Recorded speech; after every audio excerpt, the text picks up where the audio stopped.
Bonjour à toutes et bonjour à tous. Eh bien, écoutez, j'avais envie de faire une petite vidéo encore pour partager avec vous la signification de certains symboles qui sont un petit peu, qui sont assez importants au niveau de la spiritualité. Alors,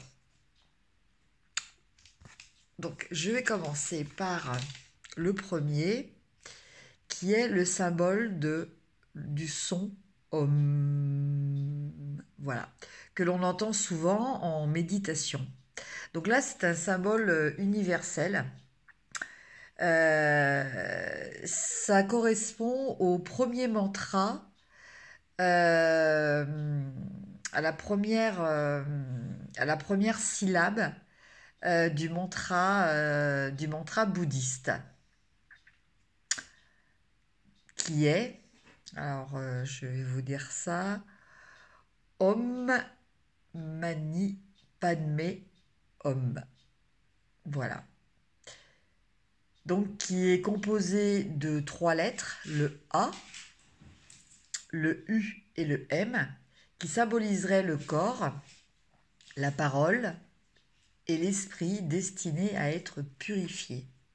Donc ça, c'est un son d'harmonisation. En fait, c'est un symbole et c'est une sonorité d'harmonisation. Donc, ce son et ce symbole est en relation avec les énergies divines et l'esprit pur de Bouddha. Il permet aussi d'éveiller notre divinité intérieure. Donc, même si vous n'êtes pas croyant, quand on parle de divinité, on peut parler aussi de conscience collective, d'énergie de l'univers. Enfin voilà, il y a d'autres terminologies. Alors, ce symbole apporte aussi la paix, voilà, le calme, la sérénité, la compassion, euh, et il contribue à l'abolition de la souffrance. Voilà. Donc c'est vrai que c'est un symbole qui est quand même très très important. Donc ce symbole, en fait, peut être utilisé de différentes façons. Donc, soit vous achetez un bijou, il existe des bijoux avec ce type de symbole, soit vous pouvez vous-même faire ce type de bijou, c'est-à-dire il suffit de trouver ce symbole sur Internet, vous le photocopiez et vous pouvez le porter sur vous ou le mettre en bijou si vous le plastifiez. Enfin bon, après, je laisse votre esprit créatif envisager les différentes possibilités. Donc, soit vous pouvez porter ce symbole sur vous, soit vous pouvez le mettre dans un lieu pour augmenter l'auto-vibratoire de ce lieu et l'harmoniser. Soit vous pouvez mettre ce symbole sous une bouteille d'eau. Voilà, l'eau étant un des éléments vitaux dont nous avons tous besoin. Et ça va permettre d'augmenter l'auto-vibratoire de l'eau et ainsi de boire une eau qui est beaucoup plus harmonisée pour vous. Donc voilà pour le premier symbole. Le deuxième symbole concerne une lettre hébraïque qui s'appelle Dalet. Donc cette lettre, c'est pareil, elle possède une très très grande puissance vibratoire. Donc elle a un double sens. D'un côté, elle évoque un passage décisif avec une grande transmutation où il convient en fait d'essayer d'oublier, hein, parce que c'est pas toujours évident, ses croyances.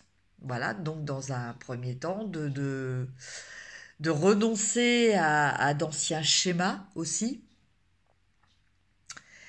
de se dépouiller d'anciens conflits, enfin, en quelque sorte, complètement de se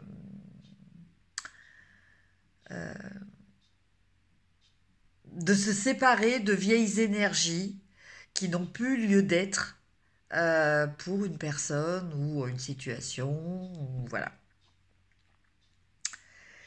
Euh, En fait, c'est comme si, faut vous vous imaginer, c'est comme si vous décidiez, on va prendre une image comme ça, hein, c'est une image, c'est comme si vous décidiez de vous mettre à nu, d'enlever tous vos vêtements, voilà, de retourner à l'essentiel, de retourner à votre essence même. Voilà donc enfin, une des énergies de ce symbole. L'autre énergie de ce symbole est de vous permettre de vous aider dans la prise de décision. Voilà. Donc, c'est vrai que c'est très important aussi. Alors, ça peut être aussi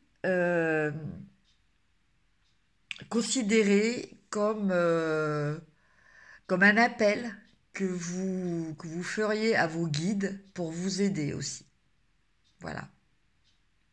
Donc, eh ben, c'est encore bon, un petit peu comme le principe du symbole précédent, hein, l'homme.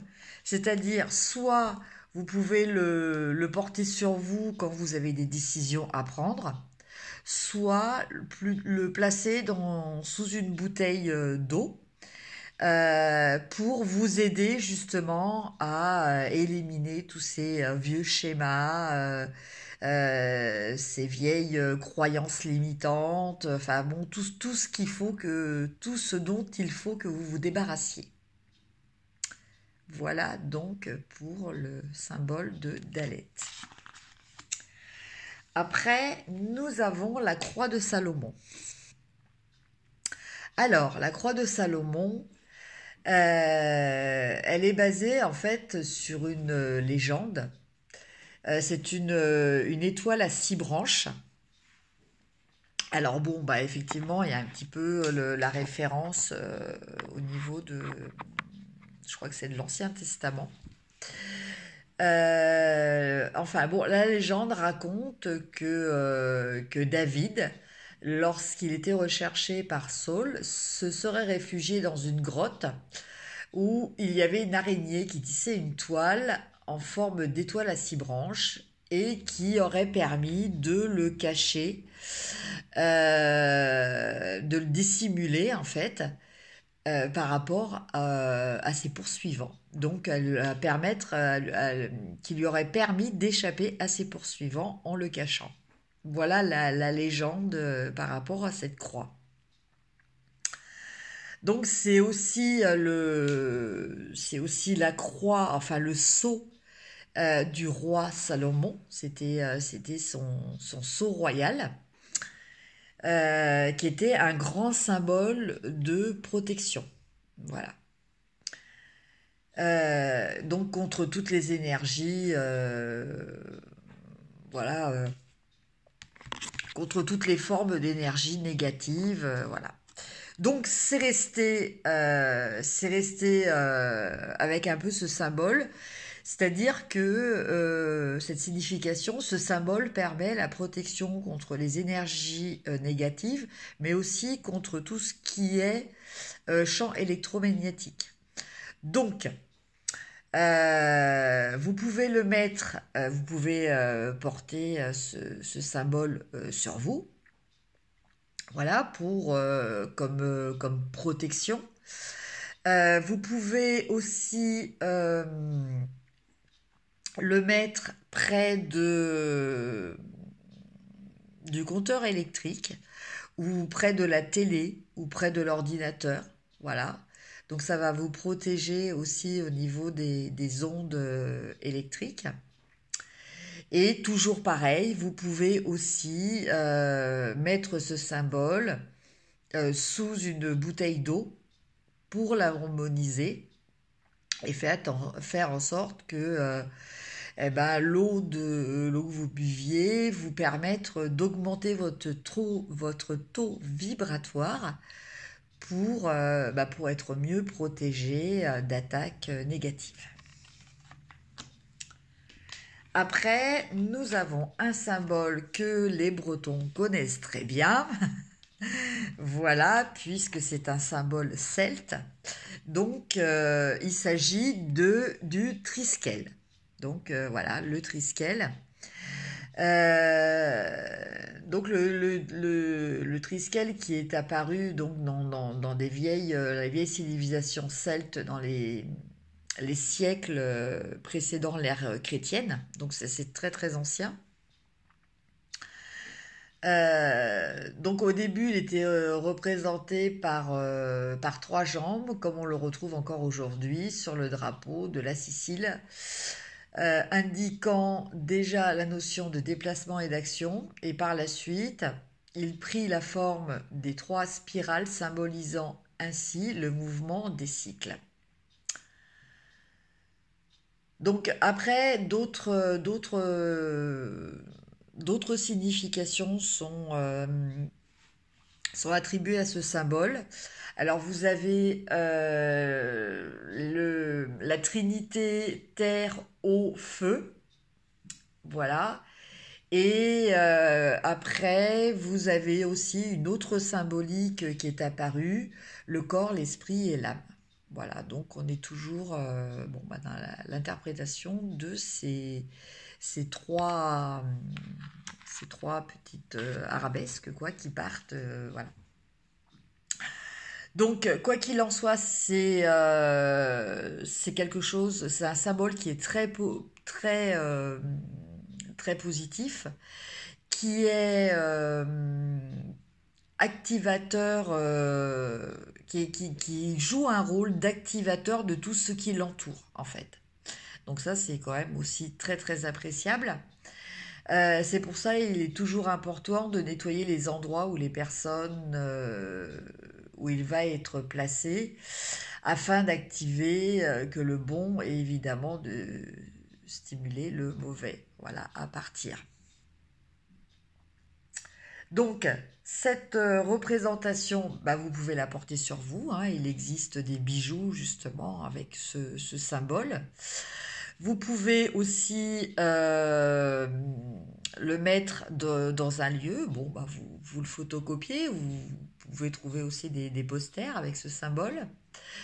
Vous pouvez le placer sur un chakra pour lui permettre son ouverture.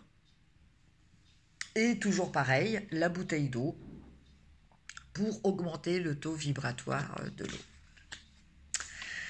Après, nous avons ce qu'on appelle la croix égyptienne, l'Ankh, donc qui nous vient d'Égypte, alors qui est aussi appelée la croix de vie. Voilà. Donc elle a un symbole d'immortalité de l'âme, du passage de la vie entre la mort et renaître après sous une autre forme. C'est le présage d'une nouvelle vie. Donc que ce soit aussi bien au niveau physique que spirituel, hein, ça marche. Ce symbole fonctionne dans tous les domaines. Et sa présence contribuera à ce que le changement se déroule au mieux pour la personne. Donc ça représente l'union d'Isis et d'Osiris, qui a permis de sauver l'humanité par la victoire d'Horus sur Seth. Elle représente donc le souffle de vie insufflé par Dieu à chaque humain, mais aussi sa partie divine que l'on a en chacun de nous. Donc, ça permettra justement à cette partie divine de se manifester pour aider la personne à développer,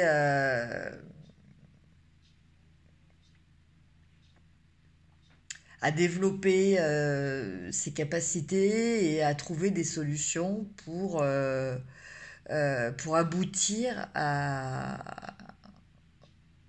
ce à quoi elle est destinée en fait. Voilà. Alors, cette carte, enfin cette représentation qu'il y a sur la carte, vous pouvez aussi, bien évidemment, la trouver en bijoux, donc la porter sur vous ou la placer sous une bouteille d'eau, pareil, pour harmoniser. Et enfin, le dernier symbole qui s'appelle la fleur de vie. Alors la fleur de vie, donc là on est dans les figures de géométrie sacrée. C'est un symbole de régénération. Donc en fait on en a vu la première fois sur une colonne d'un temple en Égypte. Voilà, temple d'Osiris à Abydos en Égypte. Mais on le retrouve aussi au Japon, en Grèce, en Angleterre et en Inde. Donc en fait, ça fait partie des symboles universels qui ne sont pas uniquement, comme les précédents, retrouvés par rapport à une certaine culture. En fait, ça, à la grande surprise des personnes qui ont fait ces découvertes, on l'a vraiment retrouvé dans différentes civilisations. Donc en sachant que, bon, évidemment, à l'époque, hein, il y avait pas Internet, il n'y avait pas de communication entre ces civilisations. Mais voilà, c'est un symbole que l'on retrouve de façon universelle. Alors, en fait, cette fleur de vie correspondrait au schéma, enfin correspond, c'est pas correspondrait, c'est correspond au schéma de la structure, de la plus petite structure de tout ce qui existe sur Terre.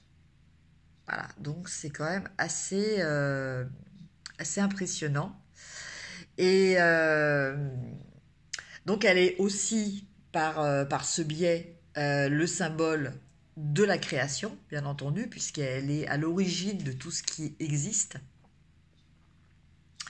Et donc cette forme géométrique possède un champ énergétique qui est très très important et donc qui permet de faire ressortir vos talents, d'augmenter votre potentialité, enfin bon, d'augmenter votre taux vibratoire de façon à ce qu'il y ait beaucoup de possibilités qui s'ouvrent à vous et de compréhension aussi. Voilà. Donc la fleur de vie, elle apporte bon bah, par ce biais évidemment hein, la logique, l'équilibre et l'harmonie. Et donc elle apporte ça au niveau de l'univers, mais aussi au niveau de tout ce qu'il y a dans l'univers en fait. Voilà. Et donc cette représentation, eh ben, une fois de plus, c'est pareil, vous pouvez la porter sur vous, la mettre en poster dans votre maison. Moi, je sais que j'ai un grand poster de fleurs de vie. J'en ai après des petites représentations aussi un petit peu partout. Ça permet d'augmenter le taux vibratoire aussi des lieux et des personnes. Et sinon, bah, vous pouvez aussi le mettre sous l'eau, donc sous une bouteille d'eau, excusez-moi. Donc bah, moi, c'est ce que je fais aussi. Voilà, vous pouvez le mettre aussi, vous pouvez trouver ça sous forme de set de table ou les fabriquer vous-même. Ça permet aussi d'augmenter le taux vibratoire des aliments en sachant que, bon, bah, c'est vrai que outre le fait que ce qu'on mange est plein de pesticides et de produits chimiques, eh bien, la plupart des aliments que l'on absorbe sont des aliments qui ont des taux vibratoires très bas, donc qui baissent notre taux vibratoire. Parce que, voilà, un être humain, il fonctionne aussi avec un taux vibratoire, avec un, entre guillemets, un rendement énergétique, un besoin énergétique, donc qui est produit par ces taux vibratoires. Et donc, c'est vrai que pour être en bonne santé, eh bien, il est important de augmenter tous les taux vibratoires des aliments que l'on mange, parce que sinon, en fait, on mange entre guillemets que des aliments inertes et des aliments entre guillemets morts, évidemment. Voilà. Ben écoutez, j'espère que cette vidéo, voilà, qui démarre les nouvelles vidéos dont je vous avais parlé, que j'allais essayer de varier un petit peu par rapport au tirage, vous proposer d'autres choses en espérant que ça vous intéresse. Maintenant, si vous avez des suggestions, je suis ouverte, il n'y a pas de souci. Mais sinon, bah, je vais continuer à chercher ce que je peux apporter, ce que je peux vous apporter à travers les vidéos comme petites informations pour votre mieux-être. Sur ce, je vous souhaite une excellente fin de journée et je vous dis à très bientôt. Merci beaucoup et au revoir.